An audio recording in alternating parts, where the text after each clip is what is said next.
All right, guys. Today I'm joined by Ron Tite, the founder and CSO of Church and State, a Toronto-based agency that's been shaking up the marketing landscape since 2012.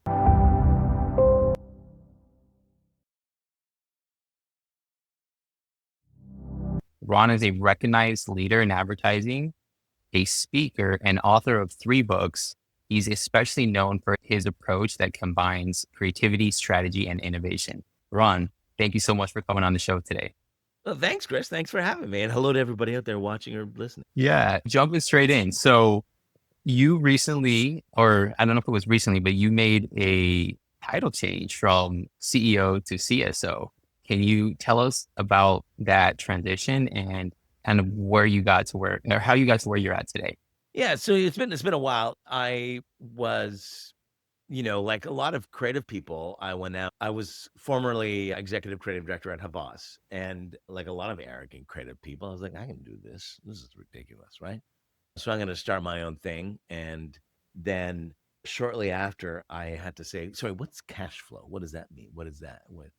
And so you quickly realize, like, hey, just because you want to start your own thing doesn't mean that you should lead. And that part of, I think, maturing as a leader is not just kind of learning more and getting a better perspective on stuff, but becoming way more self aware and really knowing what you're good at and what you're not good at. And what you're not good at, you should be outsourcing to those who are.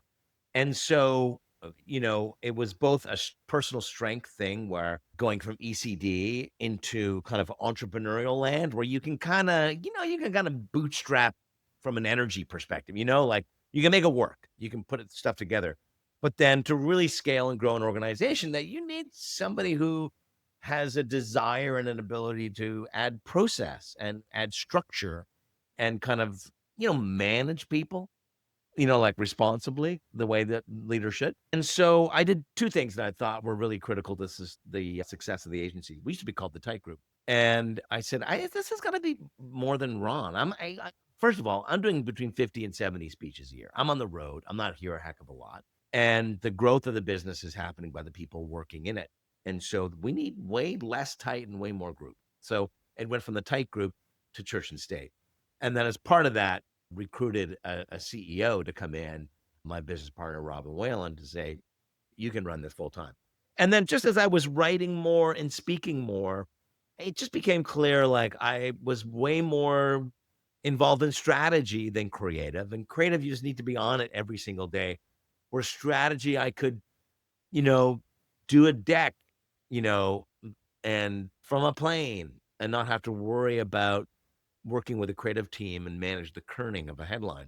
And so it just seemed to be that was the title and role that suit my strengths and interests and ability at the time. That's powerful. I think a lot of people don't have that level of self-recognition to understand that, like, it doesn't have to be you that's doing it. Some of these roles, like, focus on what you really want to focus on. So, Ron, you mentioned that you're traveling a lot and that you're speaking and you're running an agency. How are you juggling all these things? And why are you traveling so much? And what do you speak about? So it's kind of, yeah, I'm doing a lot of speaking and that's a separate revenue stream. But that when I started the agency, it was so that I could control my own destiny. As speaking started to really grow, I couldn't do that within the confines of reporting to somebody else and go like, "Can I have another day off to go and speak to 5,000 people?" Like, it just doesn't make sense. So I wanted to control my own destiny. I also knew that speaking was great biz dev and that it was paid biz dev. Like, I was being paid to show up and getting leads out of it. And so I wanted somewhere where I could park those leads. The other thing is that you can't scale speaking. Like, I can't scale it beyond me. You can increase your fee, but you also can't sell it. There's no exit from a speaking career unless you do something else. So it was all those things together where I said, you know what? Speaking is great thought leadership. It allows me to test out thinking across industries from the stage. It also gives me, because of the agency, I can apply that thinking that has been road tested into actual client problems. And it's just such a nice dovetail between those two worlds kind of coming together. So great thought leadership, great philosophies, great IP, which helps, and then a great lab to actually apply it to clients. And so, yeah, so that's my role is I'm on the road. That's what I do is I speak and I create IP for the agency. That's awesome. Thanks for sharing. So for other agency owners that are maybe trying to hit that initial point where they're, whether it's six, multi six, seven figures, and they're thinking about speaking, what sort of advice would you have for them? Well, the advice is why do you want to do it? And there's two reasons why you would want to do it. One is that you want it to be a revenue stream. You want to make money for speaking. You want to be a speaker that is hired to deliver. Or secondly, you want it exclusively to drive business, business for the agency. So you need to ask yourself, why do you want to do it? So if it's, hey, this is a career I want to make money from speaking, that comes with a trade-off. The trade-off with that is that you can't pitch from the stage. So when I go and do a keynote, I don't share any of our work. And the reason I don't share any of our work is because that's not why I'm there. I'm not there to convince them that church and state is amazing. Now, do I work in very subtle cues to tell them that we're amazing? 100%. Of course I do. Do I mention our clients very subtly and directly? Of course I do. But I'm not there to pitch church and state's business. I'm there to be an authentic speaker who's there to add value to that audience for a very specific reason. And so because of that, that is a separate business. And while it indirectly helps church and states, that's not why I'm there. So I also have to improve the product. This is what's really tricky. It has to be a priority too, because if I sign a contract to say, oh, I'm going to go speak to Procter and Gamble in Cincinnati, and then the agency is like, but we got a pitch on that day. I can't break a contract. I can't. If I break a contract, I don't get hired to speak anymore because I don't pay that guy because he might not show up because he's got a pitch or he's got some sort of thing he's got to go to. So my agency knows if I've signed a contract, I got to do that gig. If there's a big pitch, then you're there without me. So that's the trade-off. Now, if you want it, I just like doing it and I want it to drive agency business. Well, now you can do what Tom and Tabson Webster called free notes. Free note is a keynote that you do for free. And so that means, yeah, you're showing up somewhere, you're donating your time. And because you're donating your time, well, you can probably dial up a little bit more of a sales message and talk about your agency a little bit more. You can, to use a term that I use, you can pitch slap the audience. You can pitch slap them. And then we did this, and here's our case study. You can do that because no one's paying you to be there. So that's a really specific and subtle difference between those two types of speaking. And there are a lot of people who want to do one and who end up doing the other and regret doing it. Makes sense. Going into it, knowing the realities of both is very important. So, Ron, you are also an author of 3 books, and I think you have a book that recently launched or is launching. Can you tell us a little bit more about the book and why you wrote it and what we can learn from checking it out? Do you want me to pitch slap you right now? Yeah, let's do it. Yeah. Hey, I have a sales background, so I love pitches. Yes. So this is my 3rd book. This is called The Purpose of Purpose. And yes, my first book was called Everyone's an Artist, or at least they should be. And the second one was called Think, Do, Say. So the 3rd one is called The Purpose of Purpose. And, I wanted to write this because I thought that, can I swear on this podcast, Chris? Please do. I wrote this book because I thought there was way too much bullshit around purpose. And the agency, I'm looking at you. I thought that there were a lot of people saying we need to really connect our purpose. And their idea of purpose was some box that they could check to say like, no, but with this brand, we want to save our purpose is to save the planet. And it's like, you make crackers. What are you talking about? Like there was so not consultants and strategists were creating these purpose statements for clients that were so not connected to where they made their money. And it was bullshit. It was just all bullshit to make brands sound nice and agencies money. And the reality is that's not purpose. In my mind, purpose, an organizational purpose is a fundamental belief that drives what you sell and how you grow. That's it. And anything that's disconnected to where you make your money, that's PR, that you're just trying to sound nice. And all those things that you say are purpose, community and sustainability and human rights, those are expectations. Like, I hope you believe in saving the planet. Like, give me a break. So, I ranted on LinkedIn enough that I was like, this is it's probably a book. And so I started speaking about it. And that I kind of my books, some people write the books and then tour the books and speak. I do the opposite. I kind of test out 2 minutes of material, 2 minutes of material, 2 minutes of material. And then when I hit 3 hours on a subject, I go, and I got a book. And then I sit down and write the book. So yeah, it was written really more out of frustration that we weren't defining or using purpose to its full potential. That is. That makes a lot of sense because you saw all these brands that like even during the what was it, shoes. Yeah. Well, you raised such a great example, Chris, or like Tom Shoes. So that organically was part of their DNA, right? You buy a pair, you get a pair, we donate a pair. And everybody was like, oh, those guys are disrupting the market. I guess we should do something like that too. And you're like, this is so not in your DNA. Like, this is not organically something that you would do. It's such a force fit that you're kind of like the 45-year-old person who's hanging out at a college campus party. You just like it just feels wrong and a force fit. And everybody can smell that from a mile away. And it not only does it not help you, it's hurting. That makes sense. Makes a lot of sense. So for all the agency owners out there, he's got pitch slapped. That's right. So Ron, for other agency owners that are listening, right? I think a lot of successful founders, they hit a point where business is growing and cash flow is good, but then fulfillment, sales, Well, I think there's something about this metaphor of like an assembly line versus a concept car. And so an assembly line and an automotive assembly line, and I grew up in Canada's version of Flint, Michigan, which is called Oshawa, Ontario. And on an assembly line, like it's delivered, everybody knows exactly what they're doing, right? Like everybody has a very specific role to play. You put your heads down, you do the thing, you pass it. You know what you do every single time. You know who you pass it off to, when you pass it off to them. And they've stripped out every single ounce of inefficiency. And so on one hand, agency operations need to get to that. You need to, how can we invest in the assembly line? How can we drive the assembly line? So there's no collaboration on the assembly line. And we have an expression, right? As agencies, you might know this expression. The expression we have is kill it and bill it. Kill it and bill it. Let's go. There's no, like, put your head down, do the thing, get it out the door. This is where we make our money. And there's no collaboration.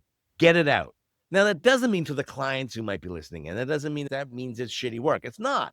It's that there are certain times for collaboration and creativity. And when we tighten up our efficiencies, it actually gives us more time to think about stuff really. And so the other side of an assembly or of automotive is the concept car. The concept car is something that's never been done before. And that is done off the assembly line. There's a small group of people, they just do it to do it. And so they do it and then they go, what can we learn from this? Like, how do we operationalize this? And so you come up with a great idea and then you go, okay, I'm going to take this, I'm going to put this on the assembly line so that we innovate and in a really efficient way. There's such a great example of this from Will Guidara's book, The Unreasonable Hospitality, where they come up with this great idea when a customer says like, oh, I got to go feed the meter, because my meter's up. And the waiter goes, well, I'm going to do that for you. What's your car? Where are you parked? I'm going to feed your meter for you. You shouldn't get up from the table. By all means. So he goes and he feeds the meter. What an amazing customer service experience, right? So an amazing thing that the diners were just completely blown away at it. Now, when organizations and agencies do something like that, we have to do what they did next, which is that's a concept car. It's a really cool idea. If it doesn't go on the assembly line, it's a total waste of time. So how do we take that on the assembly? So what they did was they said, yep, that's really cool. So now when we go to the table, what we do as soon as people sit down is we say, how'd you get here tonight? And if they say we drove, we go, oh, where'd you park? You got an issue with meters? Let us know where your car is, and we'll make sure that your meter is fed throughout the night so you don't have to worry about it. So they took this amazing experience, they operationalized it, put it on the assembly line. Now everybody asks that question every single time somebody sits down. So that, I think, is how we as agencies who, and even as a former creative guy, we would try to go like, oh, I just need more time to think. Like, yes, you do. But that means everything very, else very, very leading up to powerful that, advice. kill it and bill it. I think, Put 'em in especially for assembly line, agency owners that are doing efficiency. everything in the early days, it's like you got to get your systems in place so you can open up creativity. So Speaking of creativity, Ron, how, for agencies Yeah. in this day and age that are staying competitive, especially in the creative space with AI and tech and everything that's moving so quickly, how are you guys leveraging AI at your state to stay competitive, or how are you not differentiated? I mean, I think we're pretty deep in given Google's a client. And so we've helped them with their own kind of, there you go, their own launching of it. And we've just in the middle of working on a new strategy for something called the Vector Institute, which is a think tank kind of research organization exclusively to the AI, dedicated to AI that Jeffrey Hinton started, who's the godfather of AI. So we're pretty knee deep in it. I think you know, what I think the path for a lot of agencies should be we need to completely embrace it until we don't. Like, we just need to completely embrace it. And I get that there are concerns from a legality perspective and from a morale perspective. And, are we going to be eliminating jobs? Like all those, of course, yes, those are all valid concerns. We need to have discussions about that and its impact on the work and everything else.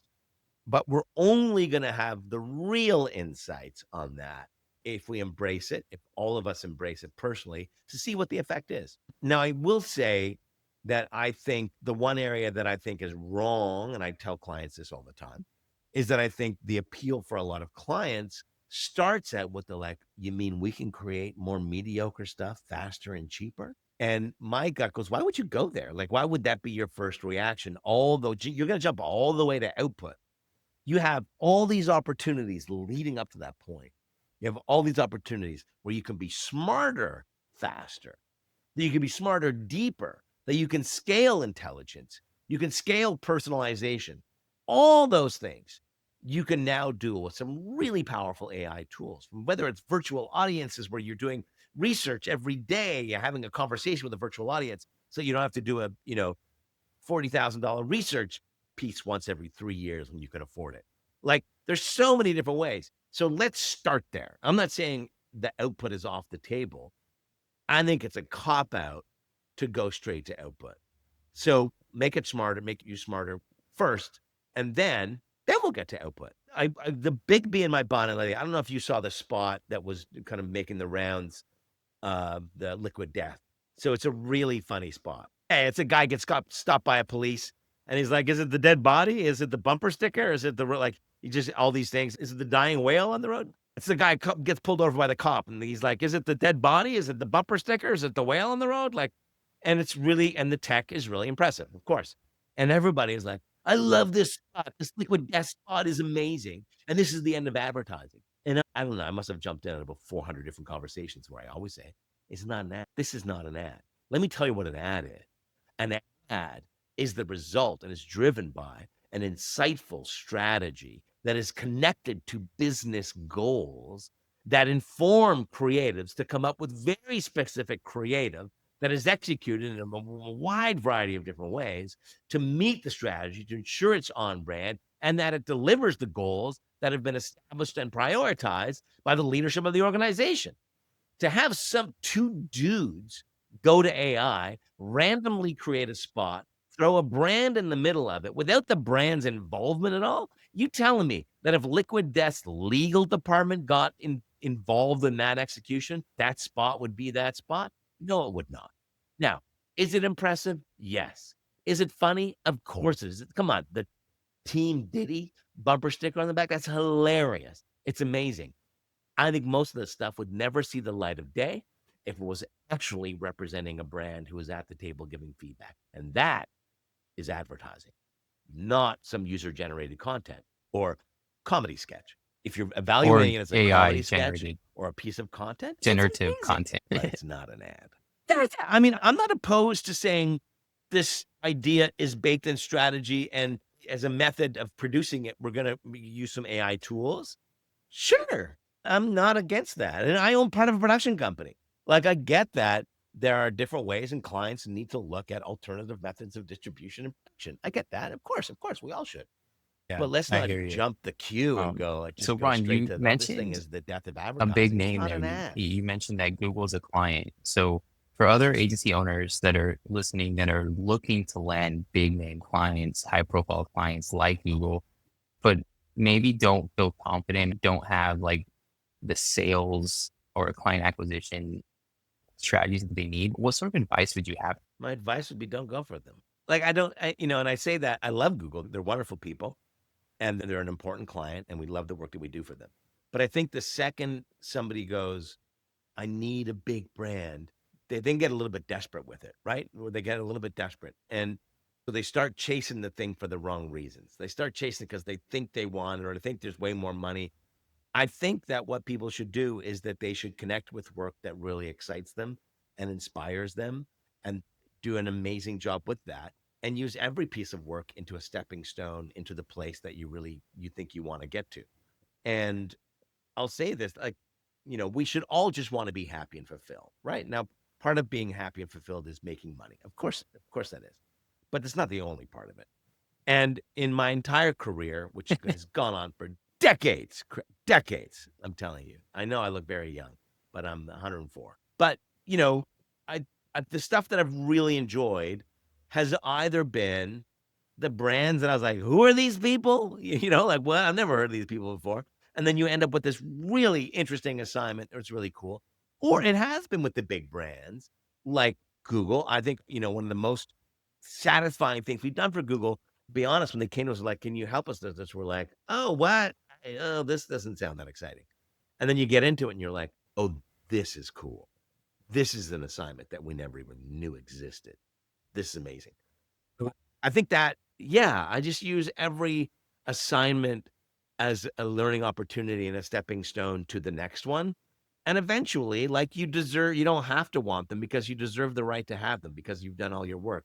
But to try and leapfrog, you can't American Idol your way to having a big client. You can't go, I'm a pretty good singer. So I'm just going to, I'm going to go around the entire system and have people call in and go, this guy deserves to have Google as a client. And because you actually build your skills through this is where I'm totally mixing metaphors, but like the road show of like singing to 5 people and then singing to 50 people and then singing to 500 people and then singing to 5,000 people. That gives you the right to be in a stadium to perform for people. But the guy who's singing to 5 people goes, how do I get into a Words of stadium? wisdom from It's like Ron for put in your time and do the newer, work. Just younger sing to 5 agency people owners out first. there that have high ambitions. I think it's very insightful. Ron, is there anything else, or if somebody wanted to learn more about what you're working on, about your book, about one of your speaking engagements, is there anything that you wanted to share in terms of announcements and or where can they find you? Well, you can find me at either rontite.com or churchstate.com, or you can connect with me on LinkedIn, where a lot of people do. I share a lot of thoughts there. LinkedIn is kind of like my open mic night, where I'm like, how about this thing, and then see what people react and go, that should be in a speech or in a book. So yeah, you can go there. Other than like, here's the last piece of advice I'll give. I just shared a thing, or it's scheduled to be shared or something. I watched somebody. There's a TikToker, Instagrammer, YouTuber named Track Show. It's just the guy who's like, hey, if you can name the artist, they'll give you $5, right? Like, he just stops people on the street, like, can you just listen to the song? And if you know it, I'll give you $5, and then you double the money. You keep doubling your money until you lose. It's a good follow. I'm not a massive music. I like music, but yeah, it's a good follow. Well, last night I saw that he had done a session with Seth MacFarlane, who created Family Guy. Now, you might think Seth MacFarlane, he's known for the not safe for work humor, right? Like, here's the guy who's like pee pee poo poo caca kind of frat humor that you've seen in Family Guy. And so that's probably what this guy knows really well. Then you see him on Trackstar or Track Show, whatever it's called. And the first song that comes in is My Way by Frank Sinatra. And he goes into a deep dive. He's like, well, here's what you don't know about Frank Sinatra. That the very reason that, and he says, here's what you don't know about Frank Sinatra. That the very reason Abbey Road exists as an album is because of Frank Sinatra. That Frank Sinatra was the person who created the idea of an album that so many artists benefited from. And he goes in this deep dive of Frank Sinatra stuff. And he owns the Frank Sinatra catalog now. And then somebody else, okay, what's the next song? And he's like, oh, that's Duke Ellington and the NBC Orchestra. And that's a cover of a thing that somebody else, this guy wrote. His knowledge of 1930s, 1940s music is ridiculous. And you can kind of see when you think about it, how that expertise and that insight finds its way into this frat humor. of musical numbers and stuff like that. So when we think that if we want to be an expert in advertising, if we want to come up with a great idea, we should just flip through communications art, or we should just go to what ads won, Palme d'Or or the Gold Lion at Cannes. Get your head out of your advertising ass and go and look at other stuff.